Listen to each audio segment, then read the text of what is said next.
Savez-vous à quoi sert réellement la taxe déchets ? Elle sert principalement à financer le fonctionnement des reciparcs, mais aussi le traitement des déchets, l'organisation des collectes et les campagnes de sensibilisation à la réduction, la réutilisation et au tri des déchets. Commençons par le coût des collectes.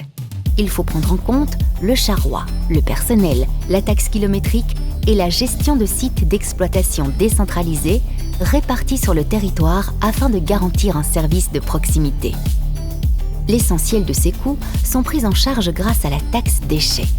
La différence provient de subsides de la région wallonne pour le personnel des intercommunales travaillant en régie sous forme de points APE. Pour les reciparcs, saviez-vous qu'ils coûtent en réalité plus cher que ce qu'ils ne rapportent ? Eh oui, il faut financer les infrastructures, le personnel, le transport et le traitement des matières. Une partie des coûts est absorbée par les subsides de la région wallonne qui financent, d'une part, le personnel sous la forme de points APE et d'autre part, la construction des infrastructures. Les autres coûts sont supportés par les recettes générées par la vente de certaines matières et l'intervention d'organismes comme Récupel ou Faust Plus.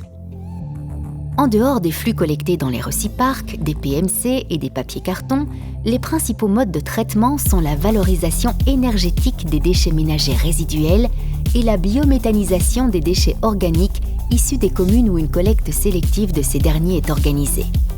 Les frais engendrés sont majoritairement pris en charge par la taxe déchets. Le reste est couvert par les recettes qui proviennent de la vente d'électricité produite à partir des déchets traités, des certificats verts, de la vente de sacs biodégradables, ainsi que des subsides wallons sur les infrastructures de traitement. Pour la prévention, les recettes venant des subsides couvrent 60% des coûts. Le financement par les citoyens n'intervient donc que pour 40%. Enfin, saviez-vous que la taxe déchets représente en moyenne à peine plus d'€1 par habitant et par semaine ? Sans l'intervention des citoyens, sur 100 kg de déchets, seulement 20 kg environ pourraient être traités.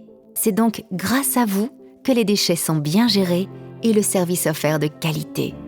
Merci.